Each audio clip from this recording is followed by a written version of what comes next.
Clarence is one of the most underrated kids' cartoons of the 2010s, but there's no doubt it left its mark on kids around the world in its short 3-season lifespan. Even with only 3 seasons, we got a boatload of stuff to cover today. So, without further ado, let's cover the show's history from start to end. So settle down, grab that popcorn, and smash subscribe. It's gonna be a good one.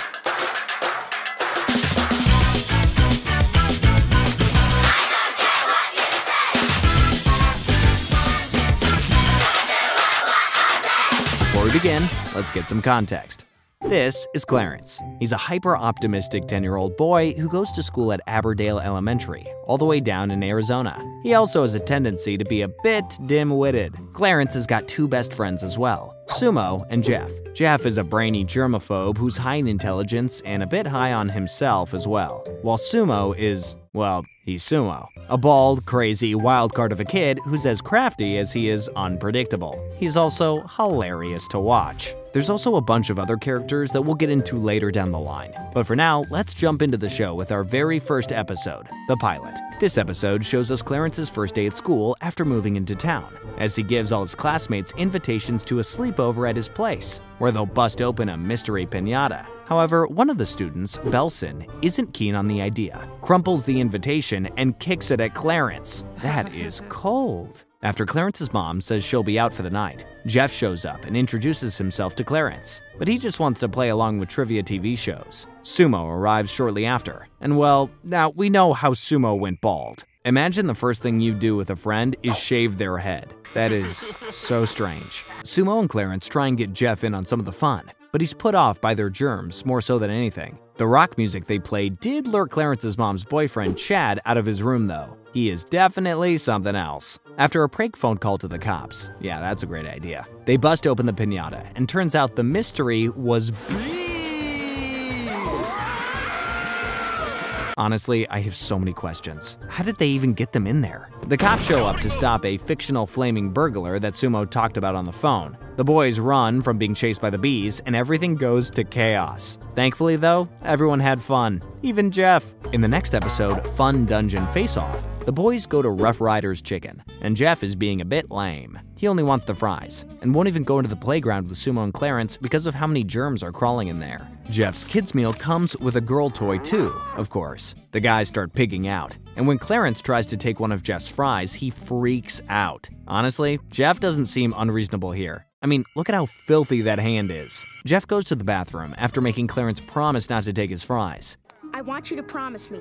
Make a solemn promise you will not touch my fries. And right as he does, Clarence does the unthinkable and takes the fries. He only shoves them in his back pocket though, and hopes he can trick Jeff into playing with him. When Jeff realizes his fries are gone, he rushes after Sumo and Clarence, tossing Sumo like it's nothing, and targeting Clarence like he's about to kill the guy. The two get on top of the playground in a pretty dangerous fight, and bring it back to a slide where Clarence fesses up and shows he never ate the fries. Jeff explains he has reasons for not doing things that Clarence will never understand, but realizes just then that he did go into the playground after all. The two shake hands, which is big for Jeff, trust me, and become friends once more. As for Sumo, he ended up making a friend himself, Jeff's girl toy, but tragically, he leaves it at the playground. That's absolutely heartbreaking. In the episode A Pretty Great Day with a Girl, we're introduced to Amy, Hey, Clarence. who invites Clarence on a bike ride to find an erratic, which is a rock unlike any other rocks from a certain area. The more you know.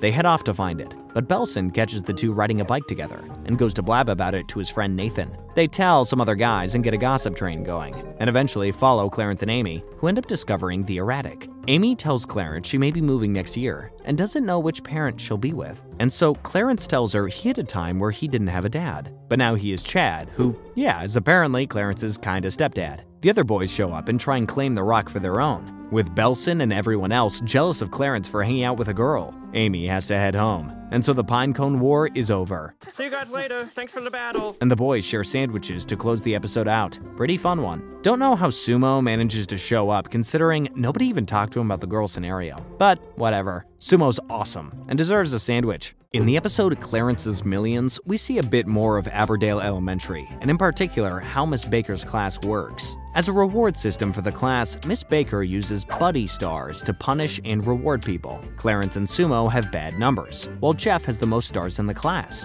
After noticing that they make his classmates sad, Clarence makes his own system to replace buddy stars, and creates Clarence dollars, which he's not afraid to hand out willy-nilly, at least until Jeff talks him out of the idea entirely. Sumo takes the excess dollars and distributes them the next day though, and so Clarence's dream finally becomes a reality.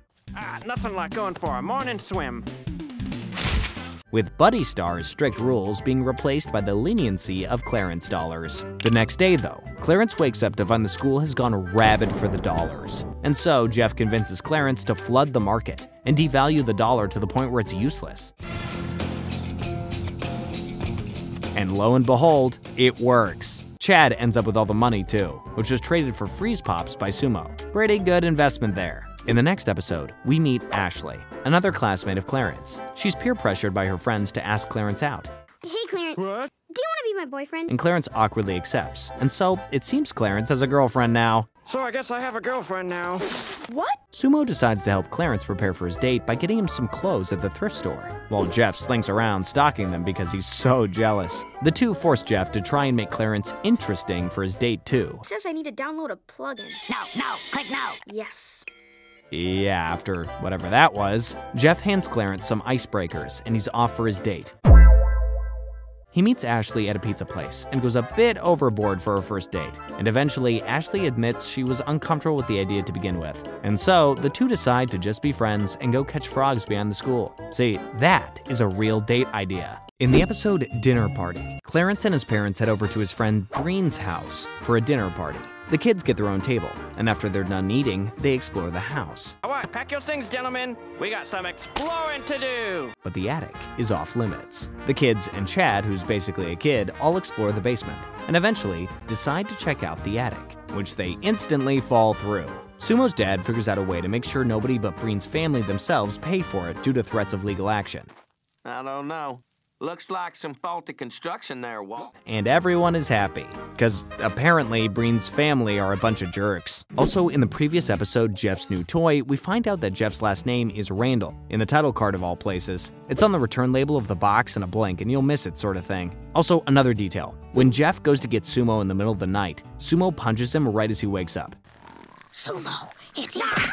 It seems trivial, but there's a payoff, I promise. In the episode Zoo, Clarence's class goes on a field trip to, you guessed it, the zoo. And Clarence's travel buddy is Belson. They have a worksheet to do for the class and a strict schedule to follow, but Belson just doesn't care whatsoever. So he and Clarence walk off to go on their own adventure. Breen has an allergic reaction to a peanut butter sandwich, and so the trip ends early. But Belson and Clarence are left behind because they separated earlier. When Clarence, concerned with how Belson has been negative the whole time, asks him of something he actually likes, he says dolphins. And so the two head off to search for them. They find them, and the two actually bond and become buddies for a moment, before they're caught by a night guard and are picked up by Miss Baker. He did it! I don't know the guy! He did everything! I didn't want to come here! In the episode Dreamboat, Sumo gets detention and is referred to as Mr. Sumowski by a teacher named Mr. Reese. So what's Sumo's real name then? Change has to start with you, Mr. Samowski. We then learn more about Sumo's family life, and with him living in a trailer with a pretty packed family, he's got a ton of brothers, and so doesn't get much attention. And when he realizes his dad wants a boat, Sumo decides to make one for him himself. He works tirelessly, and even shrugs off his friends to get the job done. But when he finally snaps and realizes he can't do it himself, he lets Clarence and Jeff in on the project. Hello? I made it sound like we were having so much fun. I am having fun. They complete the boat and set sail, and even float for a few seconds before it sinks. That's unfortunate. Luckily, Sumo's dad helps the guys get it out of the water, and he actually was able to bond with Sumo over the experience. That's such a sweet one, honestly. In the episode Nature Clarence, the boys, alongside Percy, the little kid who you may have noticed in a few episodes now, go on a hike to find a hot spring.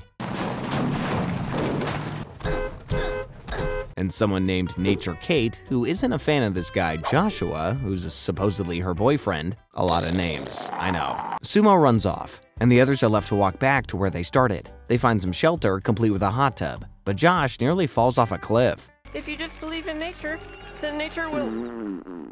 Nature, Kate, and Sumo arrive and save everyone, and Josh decides he's more cut out for grocery stores than Nature, and the two break up.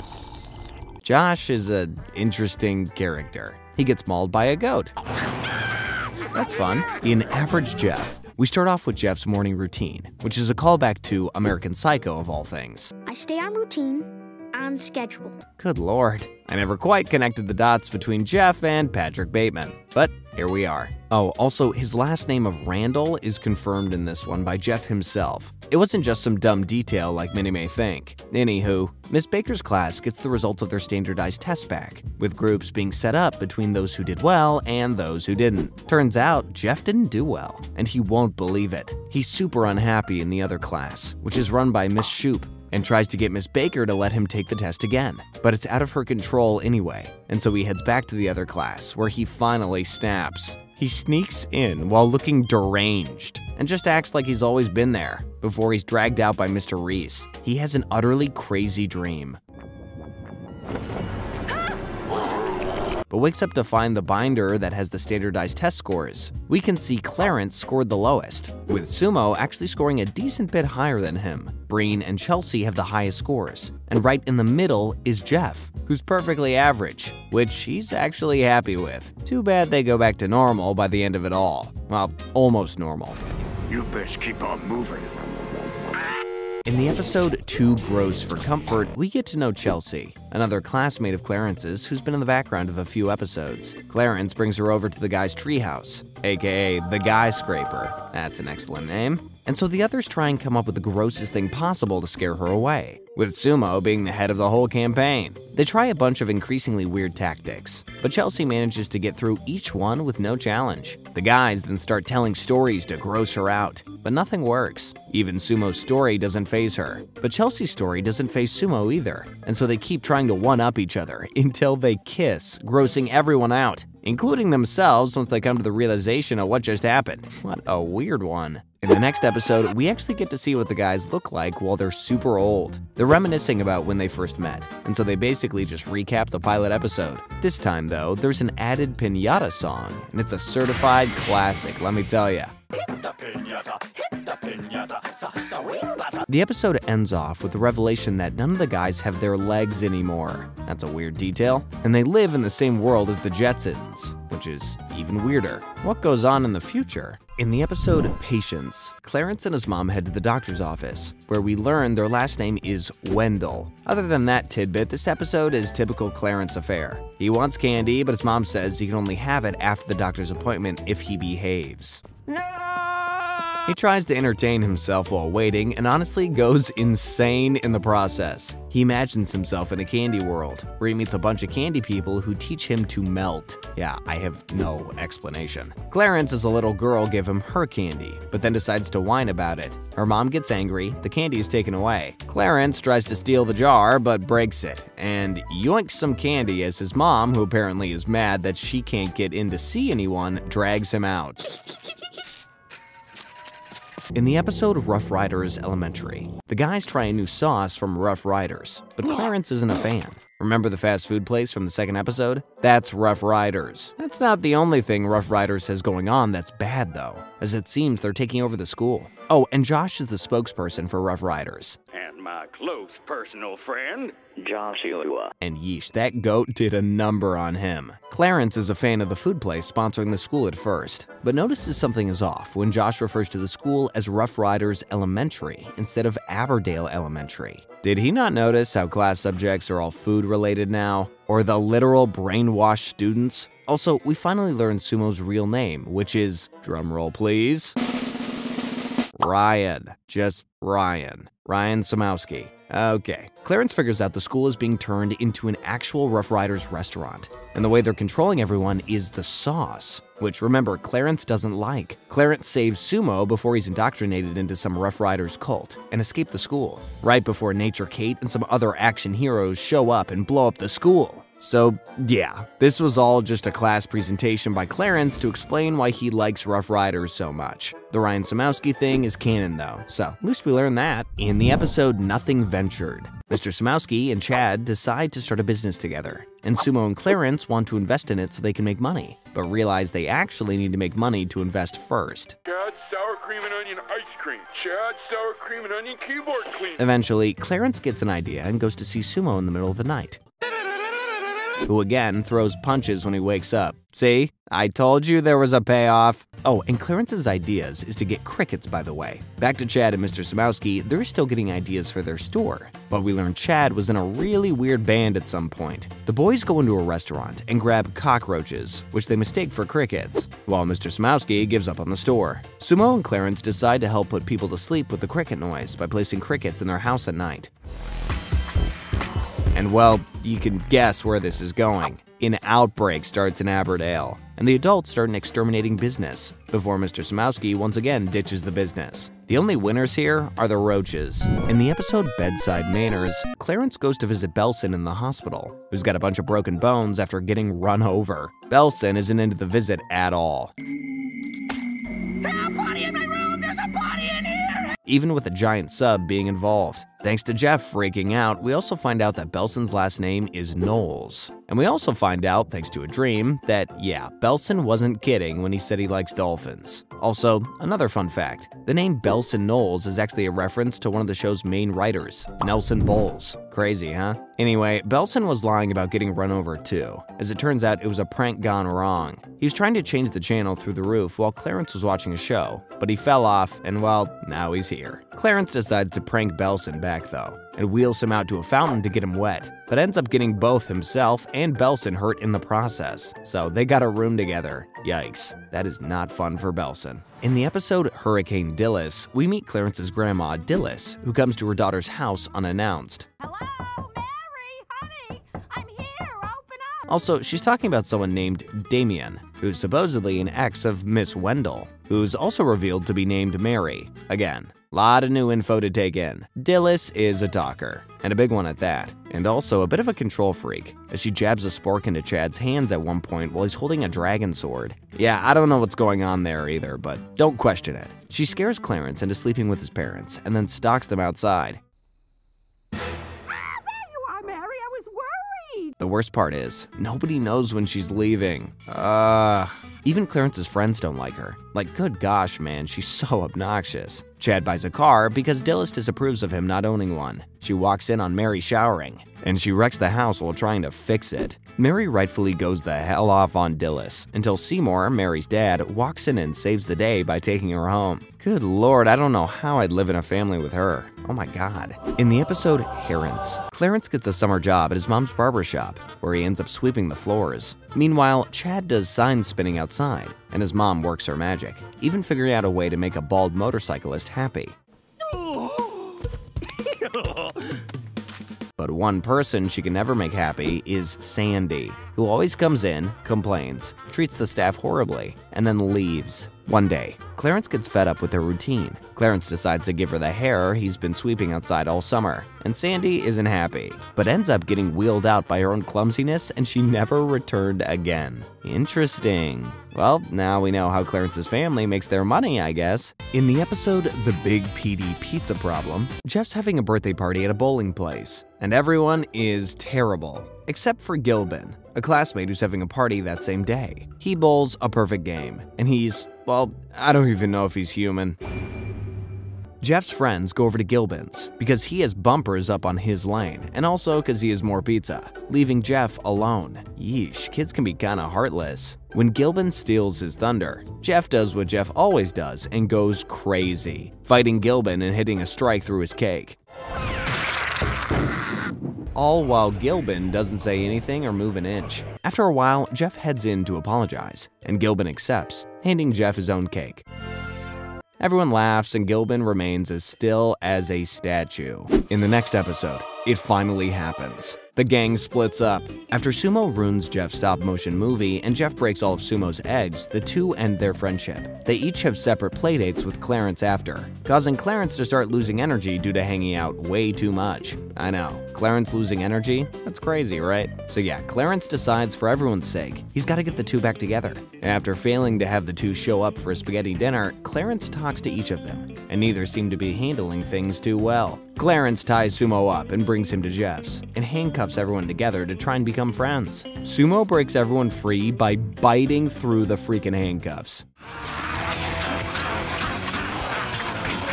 What is that kid made of? And Clarence gets caught by a tree on the way down. His pants fall down too, causing Sumo and Jeff to laugh together, and so the two become friends again. We knew this would probably happen eventually, but I'm glad it was sorted out. In the episode Bird Boy Man, it's shown that Sumo is taking care of some baby birds and nursing them to adulthood. That's so sweet. However, one of the birds, named Hot Sauce of course, follows him to school. And so he heads over to the old truck he stashed them in to put him back, only to find everyone else had gone off. Sumo takes the bird home and focuses entirely on parenting it, even ditching school, which his mom isn't happy about. After a while, the guys check in on Sumo and are introduced to Hot Sauce, but he's definitely more of a bird than a friend. Sumo tries to take him out on the town, but things don't go well, and eventually Hot Sauce wants to be set free, but Sumo won't let him go. The guys convince him to let Hot Sauce fly into nature, but only after he's dragged off a cliff and breaks his foot. So yeah, now Clarence and Jeff have to nurse Sumo back to health. In the next episode, Miss Baker decides to have Clarence make a comic for the school paper, which is run by Belson. Oh, also, Gilbin's beating buff dudes in arm wrestling. It's good to know. Clarence brainstorms for a while, even making a Garfield ripoff before making a strip about a cactus that farts. And of course, it's a massive success. Ain't that funny? Miss Shoop doesn't find it funny though, and anonymously calls the teacher in charge of the paper, Mr. Reese, to complain like a parent. Mr. Reese decides the only thing he can do to save the school from a media firestorm is to censor the cactus and make it say, "Stay in school," causing all the paper readers to turn on Clarence. Man, he really got Greg Heffley in this one. Major Diary of a Wimpy Kid vibes. Mr. Reese, who's in disguise, inspires Clarence to protest, and Miss Shoop is still the only one who hates it. She takes a microphone and yells into it, before accidentally farting into it herself, which Clarence thankfully blames on the cactus he's been holding. The school allows the comic to continue, and the day shines a little bit brighter now that cacti have the right to fart. Beautiful episode. In the episode Saturday School, the guys make a mural on the side of the school, which causes them to have to stay at school for the weekend and clean the place.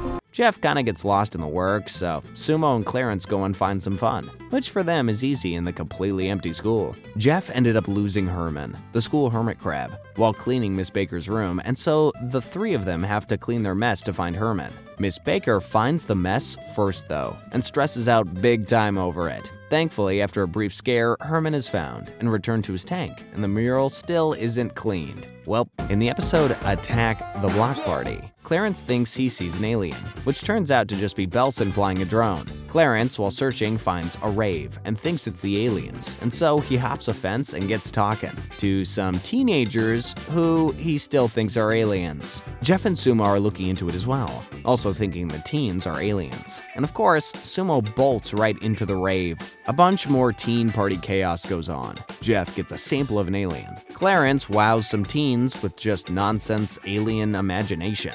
And Sumo is surprisingly a hit with the ladies. Jeff eventually tries to save Sumo, who's surrounded, and sprays a hose throughout the house until he's kicked out. Him and Clarence each head home scared, while Sumo gets a ride home from one of the girls. Go Sumo, who'da guessed? In Skater Sumo, Chelsea, again kinda half flirting, half annoying, gets Sumo alongside Clarence to skate with her, and so the guys start making their own boards. Careful now.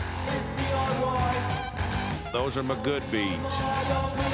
When they're done, they go to Chelsea, but Sumo thinks Clarence isn't extreme enough and gets him to stay home. When he and Chelsea get to where she's taking him, it turns out to be an empty pool, but the stunts she and her friend do aren't very extreme, and so Sumo starts to feel bad. Clarence does show up right after though, and while trying to pull off a super dangerous trick, accidentally blows his skate just in time to have the wheels fall off. They keep doing super safe skating stuff,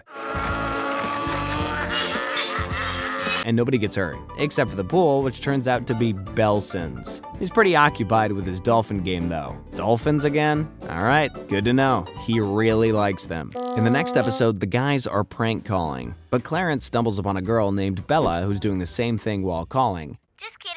I'm not really an alien. I'm Bella. And the two instantly become friends, talking for the rest of the day. Clarence invites her for dinner too, which ends up just being the phone sitting at the table because yeah, that's exactly how that works. Sumo and Jeff invite Clarence to go sledding down a hill, but he can't go just yet as he's on the phone with Bella. Eventually, he dazes off on a call with her, and she hangs up kinda passive-aggressively. Clarence forgets her birthday too, and tries to call last minute, but to no avail, as he clogs her voicemail box. It's Bella's mom who actually hears Clarence's voicemails, and so her mom and Clarence's mom set up a playdate for the two, where they finally meet. They're shy at first, but eventually figure out their dynamic and actually hold hands too. This one is pretty sweet. In the episode Jeff's Secret, Clarence learns that Jeff has an extra toe, but he keeps it super duper secret and wants to keep Clarence quiet. We also see Jeff's parents, and he's actually got 2 moms. Ah, that's cool. Anyway, Jeff is hyper paranoid that Clarence is gonna blab, or that someone is gonna find out about his secret somehow. And eventually, Clarence comes pretty close. A video comes on and talks about how koalas have extra toes to hold on to stuff, and Miss Baker asks a quiz question to see if people were paying attention. Clarence answers Jeff when asked about an animal with an extra toe. All right, But nobody except Jeff understands that that was an actual answer. Jeff gets mad, and Clarence decides to try and make it up to him by having the school think he has an extra arm. After that, everyone shows off their weird features, and Jeff shows off his toe finally. Everyone accepts him and is amazed, until Nathan shows his double-jointed and he takes all the attention. For Clarence, Jeff's toe is still his favorite weird thing though, and so Jeff gets rid of his toe cap. See, celebrating differences is the key to happiness, and Mr. Reese is eating the cap. Wait, what? In the episode Birthday, it's Clarence's birthday party, and Sumo and Jeff get a little peeved when everyone from Miss Baker's class shows up, meaning Clarence can't spend as much time with them. When it's time to open presents, Sumo and Jeff are last in line, and their gifts of throwing grease and pie are overshadowed by everything else Clarence got, especially his brand new bike from his parents. They leave with their presents, and Clarence realizes he's been ignoring them, and so he rides off to find them right as they're about to toss their gifts at a rock. The three make up and head back to the party, where Chad has been entertaining everyone as a clown in the meantime. Just once more. Clarence wraps up and reopens his bike so Jeff and Sumo can be involved, and Chad gets set on fire. A happy ending for everybody. In the next episode, we actually get to see a flashback of a very young Chad climbing a tree with his friends so that they could carve their names into it and be best friends forever, which of course, Sumo, Jeff, and Clarence want to do too. Unfortunately though, the carving tree is being removed the next day due to a fungus. Dang. So before it's gone, Clarence gets Sumo and Jeff to head to the tree, and the three make the treacherous climb. At the middle point, Jeff and Sumo fight over who's the better climber, before deciding to continue higher up. Sumo sacrifices himself so the other two can climb on.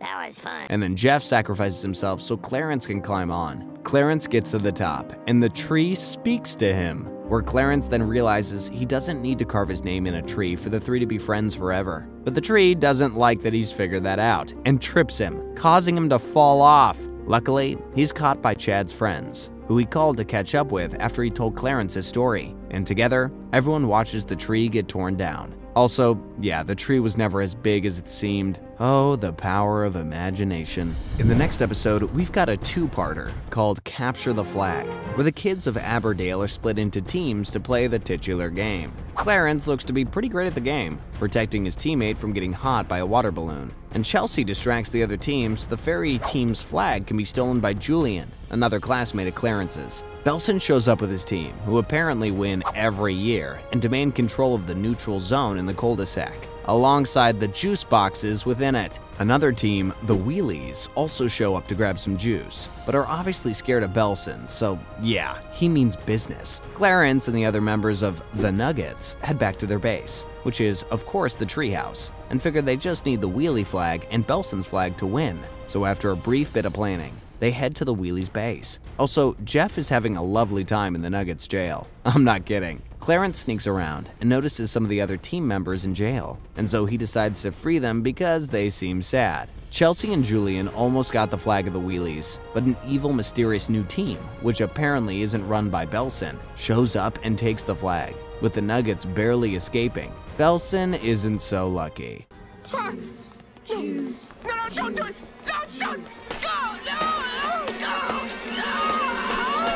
Clarence's new goal is to free all people who are in prison and leave the other Nuggets behind. They head to Belson's to grab his flag, but find he's been drenched and ask him what happened. He explains the other team belted him with balloons and says they take not just flags, but people. Then the mystery team arrives and barrages everyone with water balloons. These guys are ominous. You gotta wonder who's leading them to. Julian and Chelsea are brought to the scrapyard, and Belson is tied up to a bunch of flaming garbage where it's revealed that yes, Sumo is in charge of this mystery group. He's tired of Belson always winning and always controlling the juice, and so vows that if people follow his demands, they'll get all the juice they want. And if they don't, they'll be tossed into jail. He wants to know where the Nugget and furry flags are before Chelsea tosses a balloon at him, which he catches. Dang. Belson blabs and says the flags are at the treehouse, and so the juice freaks head off. They arrive and grab the flags, but Clarence's pacifist gang shows up and takes everyone out.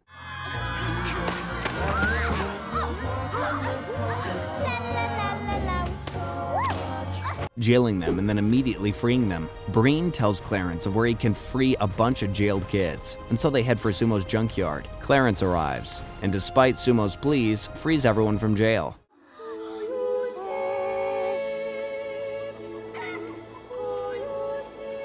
And peace is achieved, until Chad shows up, who wants in, and so all the kids gang up on him, and then just go nuts. Clarence frees Belson, who then explains he replaced all the flags with decoys at the start of the game, and he has them all himself, meaning he's still the king. And so all the kids ambush him to end the episode off. This water balloon war will go down in history books for sure. In the episode Pizza Hero, it's an end-of-school assembly, and awards are being handed out. But all the kids can think about is how local legend Papa Mariano is said to be there to hand out pizza and put on a show. Okay, now for the award for Best Active Reading, whatever that means, Breen. Everyone goes on about stories with him, with Clarence being saved by him, and Miss Baker getting consoled by him after a breakup. Also, that picture of her ex? Remember that face. Trust me. Percy had him fix his bike, and Sumo almost had a watermelon blow up in his face. But thanks to Papa Mariano falling from the sky, he was saved. What was he even doing there? Alright, I'm with Jeff and starting to think that this is ridiculous. Jeff figures out that everything the guy has been doing has either been misremembered or misunderstood. He taught me about pie charts.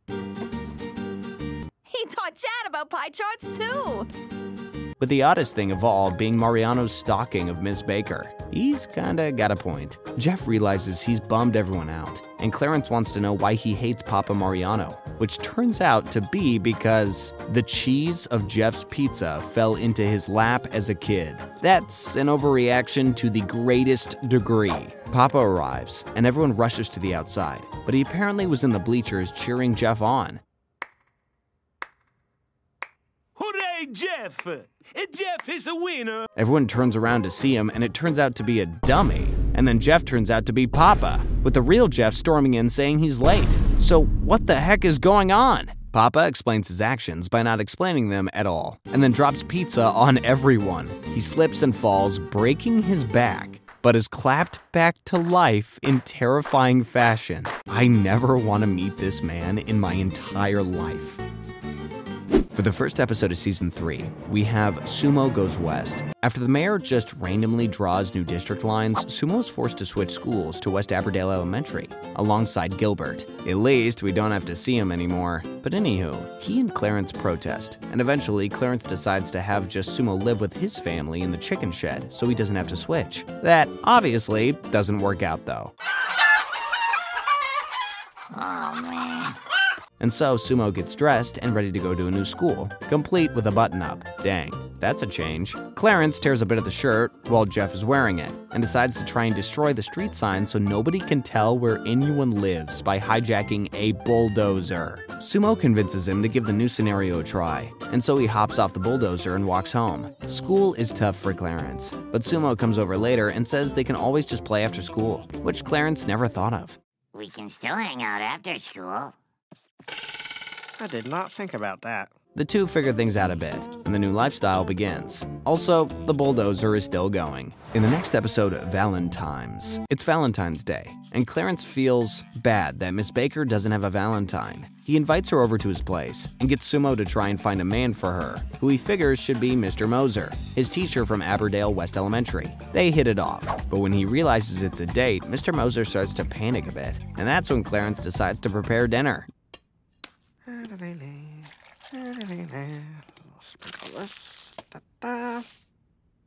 Yikes. Mr. Moser doesn't take it well and spits all over Miss Baker, who's about to drive away until she backs into Mr. Moser. And so the two head back in to clean up. They both walk out and decide to go grab actual dinner together, while Clarence throws more of his meat hearts. What a weird kid. In Rock Show, Chad's back with his band. Remember how we saw that weird picture of him in Nothing Ventured? And they're about to have a concert. When they show up to the venue they're playing at, Mary finds a familiar face, Damien, an ex-boyfriend of hers. And yeah, also Miss Baker's. Remember who she was crying over in the Pizza Hero episode? So if you can't tell, he was a lady killer, but is now a priest. Yeah, that's pretty random, but good for him, I guess. Also, we never do find out who Clarence's real dad is. So, I mean, maybe it's Damien. I don't know. Chad's band starts to play, and they get the audience on their side.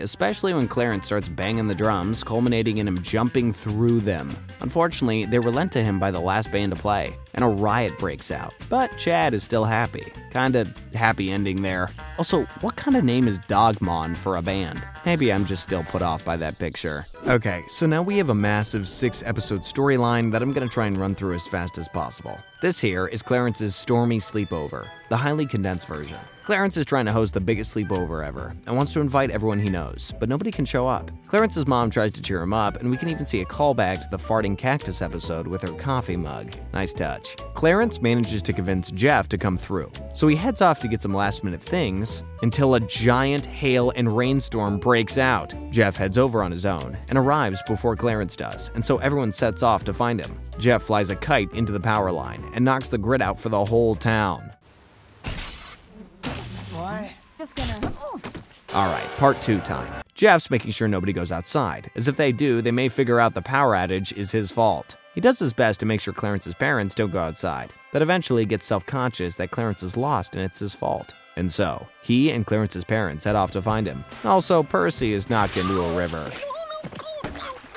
Jeff eventually uses a hand puppet to channel Clarence, and through intuition alone, he realizes Clarence is on Main Street. Jeez, that's kinda scary, honestly. How do we not know it's not just Jeff having a breakdown again? Part 3 shows us what Sumo's family was busy with before the storm. Doomsday prep. Okay. Also, Sumo's got a badger friend. Good for him. Sumo stores the badger away so his dad doesn't find him and force him to leave him outside. But when the power goes out, and so Mr. Samowski immediately busts open the fallout shelter and brings everyone in. Sumo's badger gets loose, and so his dad kicks it out. And Sumo isn't happy. So his dad goes over to him later that night to apologize, but it's too late. He's already run out to look for the badger, so dad runs out after him. But the storm picks up and they're almost dragged into the air. But thankfully, the badger saves them all. Also, its name is Candace. Nice name. Candace runs off when she wakes up after being knocked out, and so Sumo and his dad go off to get her. His dad considers her family now that she's saved their lives. They hop in their secret monster truck and head out.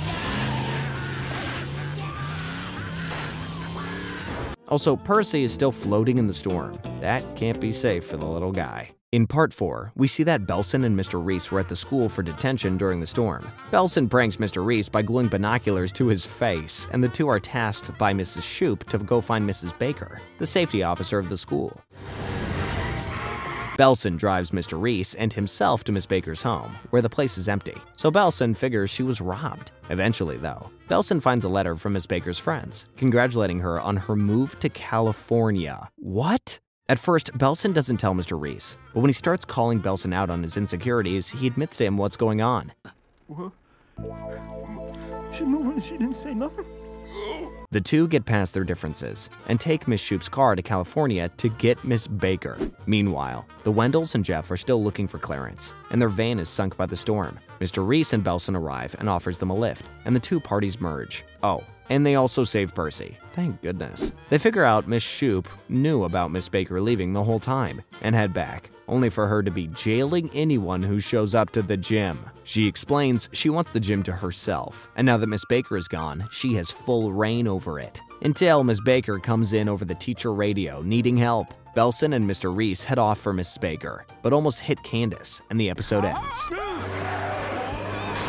In part 5, we start off by seeing Clarence heading to the gas station to buy Jeff his favorite drink for the sleepover. Miss Baker is there too, and the mayor is attempting to shoplift. What an upstanding citizen. Clarence asks Miss Baker what she's doing, but she doesn't want to explain, and just as she's about to leave, the power goes out, and the doors won't open. Sumo and his dad also crash the monster truck outside, but they don't hear the others trapped, and so just walk off, probably still looking for Candace. Clarence drops his walkie-talkie that he uses to talk to Jeff, and so apparently that's how Miss Baker got in touch with the teacher radio. Meanwhile, the gas station clerk, who knows Miss Baker and how she's leaving, gets fed up and accidentally lets Clarence know Miss Baker is leaving. You're leaving?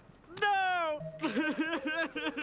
They talk briefly before they see the clerk outside replacing a poster. Turns out they're only locked inside because she needs to review security footage to make sure nobody stole anything. And so everyone fights her for the key out, but unsuccessfully. The clerk heads out one more time to replace another sign, and so Clarence grabs the key and flushes it to make sure Miss Baker never leaves. Belson and Mr. Reese crash through the wall, and everyone, even the clerk, pile in to get to the gym. In the final part, part 6, the town is starting to flood, and everyone has made it to the gym. Clarence gets a big hug from his parents too, which is sweet. What's a sleepover without kids? The place starts to flood though, and everyone panics. So Jeff decides to tell everyone about how he caused the outage. But turns out he didn't. It's just that Aberdale has a bad electrical system that always fails during a big storm. Meanwhile, the mayor takes a helicopter and ditches the town. But Candace causes him to crash. Wow, what an awesome guy. The town goes to chaos in the gym. Great, they've all been so sweet to me. And so Clarence gets Miss Baker to come in and calm everyone down. She has everyone build a wall to prevent the place from flooding. And at the last minute, Candace makes it over to reunite with Sumo. The town has a giant sleepover in the gym, and Miss Baker decides to stay. And that is Clarence's stormy sleepover. Good lord. Alright, after that huge episode, let's get to the very last one. Anywhere but Sumo. After school one day, the boys meet up, and Sumo's got a full head of hair. After finding a couch outside and making it their own, Clarence talks with Sumo and says that tomorrow is his haircut-versary. Cut my hair? The anniversary of when he shaved his head, and so he asks Sumo if he can shave him tomorrow, to which he gladly agrees. Clarence finds Sumo the next day on the couch, with his head already shaved by his Aberdale West friends, and Clarence is in shock, not even wanting to believe Sumo has other friends. After stalking him for a day, Clarence finds out that they are indeed his real friends, and wishes he could be at two places at once. I wish I was hugging up in there. And so gets one of Sumo's friends to basically cosplay as Clarence, and have a walkie-talkie glued to him so he can speak through him. He sets up a prank so he and Sumo can bond, but it goes wrong, and actually aids the class rather than harming it. And Mr. Moser even takes a picture of Sumo and his friend to put on the BFF wall. Yikes. Clarence's plan is interrupted back at normal Aberdale, but Jeff tells him that summer starts in a day, and so he'll get to see Sumo uninterrupted all the time, and he'll always have him, which is a really sweet moment. School gets out, and the boys catch up to Sumo, who offers Clarence to cut his last hair.